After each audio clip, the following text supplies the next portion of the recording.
Hello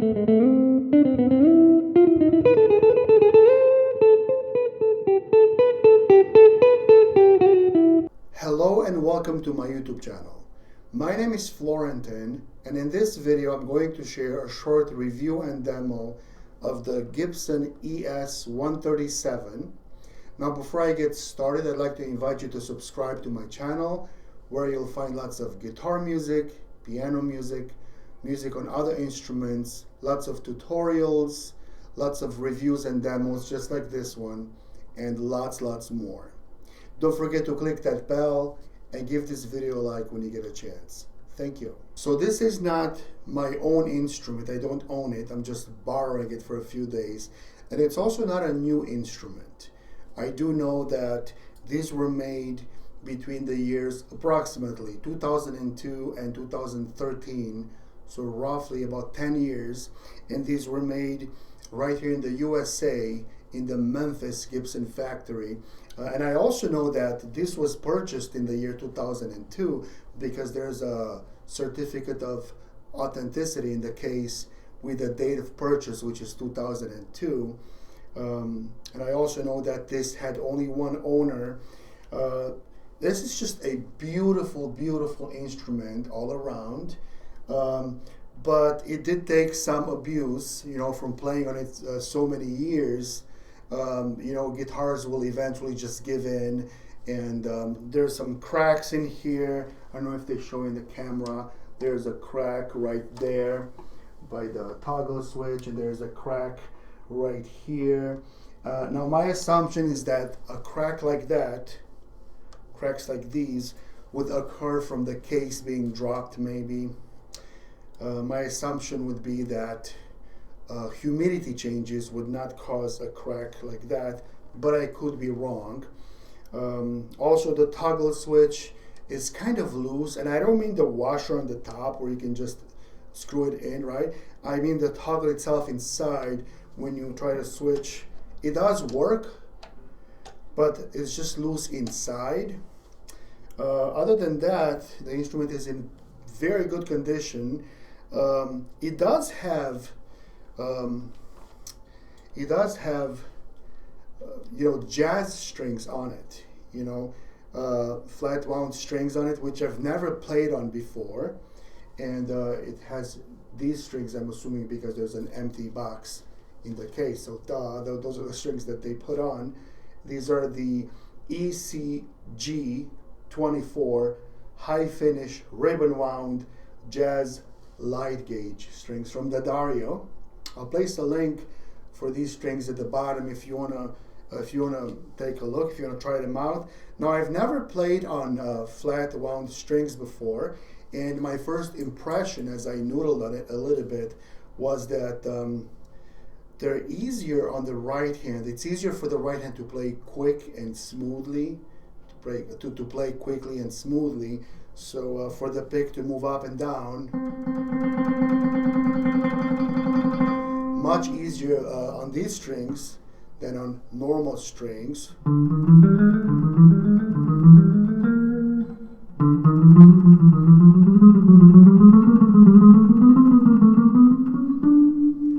Okay, it's a kind of a weird feeling for me at this point in the left hand, because I'm not used to that, even though they're almost like a nylon string, so maybe it's easier for me in that way. But if you've never played flat wound strings before, it might take some getting used to.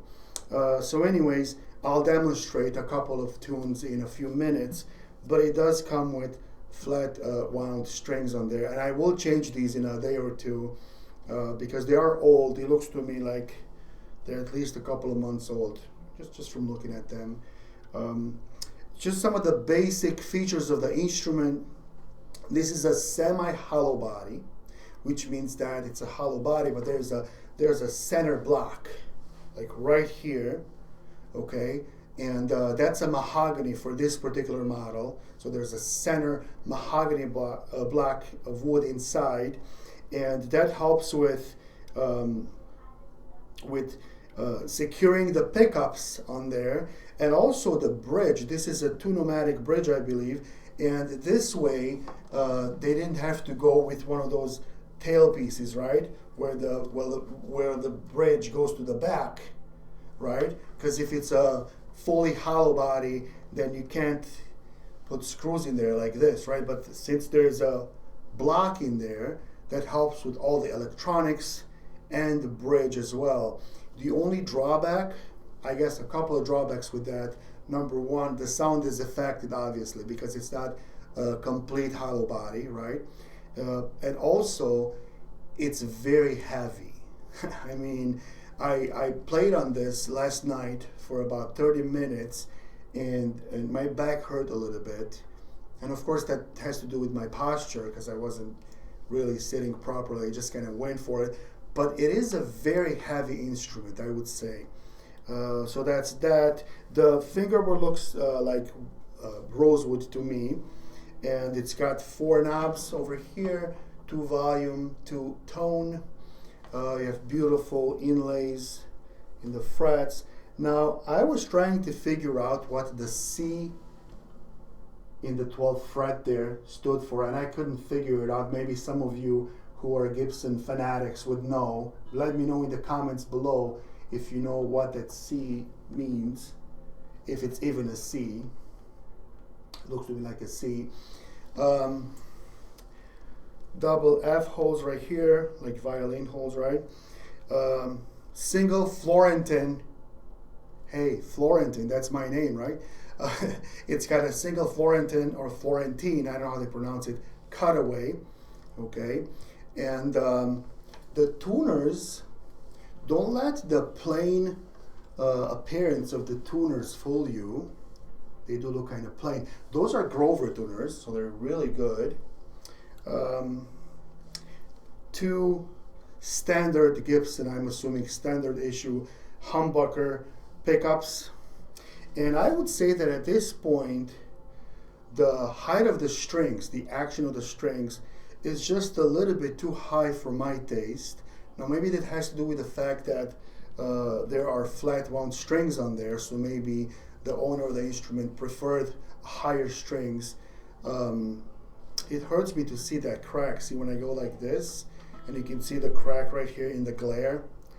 And in fact, last night when I opened this guitar, it was sitting in its case. So when I opened it and I saw the 2 cracks, I literally walked away from the instrument for like 30 seconds, like this, with my hands in my head, on my head, because it hurts so much to see this beautiful instrument with cracks in it. But you know, at this age, there's not much you can do. Some things are just bound to happen. So you just hold on to your life and hope that the crack doesn't run all the way across, right? So anyways, other than you know, besides the cracks in there, it's just a beautiful, beautiful sunburst color, and it's not a very thick instrument. Okay, I didn't measure the thickness, but it's a thin body, semi-hollow body instrument. And I was talking about the height of the strings, the action. It is a little bit high for my taste, so when I change the strings, I'll try to adjust it from here, from the bridge, and from the saddle a little bit. Actually, from the saddle, I should say, and then see what happens. I will record a few videos on this before I give it back. And in the next few days, I'll try to play some music. I will play some music right now. I'm just gonna say up front that I'm not a jazz player. This guitar, well, you can play anything you want on it, right? I mean, it's music, right? But these are typically used by jazz players, blues players, sometimes rock players, right? Mostly jazz and blues. So I'm neither, right? I'm a classical guitarist. So when you listen to me play a couple of tunes in a minute, just take that with a grain of salt, and please remember that I'm a classical guitarist pretending to play some jazz.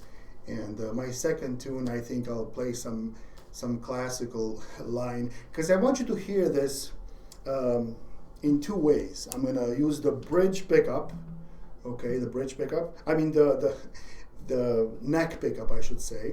I'll use the neck pickup, and I'm going to use the up setting on the toggle switch to select this neck pickup, and just everything in the middle on the amp. The amp is, what is it? It's a Fender Mustang. I'll place a link of that at the bottom as well if you want to take a look. And I don't think they make this anymore, this particular model, but I will place a link to the Gibson store on Amazon if you want to take a look at some models that they might offer on Amazon. So let me play some music for you.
And for both examples, I did use the same pickup, the neck pickup right here, and just a straightforward setting on my Fender Mustang amp. The first song, maybe I played it so bad that you didn't recognize the tune. That was What a Wonderful World. And the second example was a little bit of Mozart from his Rondo alla Turca, which is a piece for piano. So that's what I played. I think I'm going to stop the video here. It's a little bit longer than I imagined it would be. Thank you for watching. If you watched all the way to the end, I appreciate it. If any of you know what this C stands for, please let me know in the comments. I couldn't figure out what the symbol stands for, so I would appreciate some help with that. Thanks for watching my video. Hope you have a wonderful day. See you next time.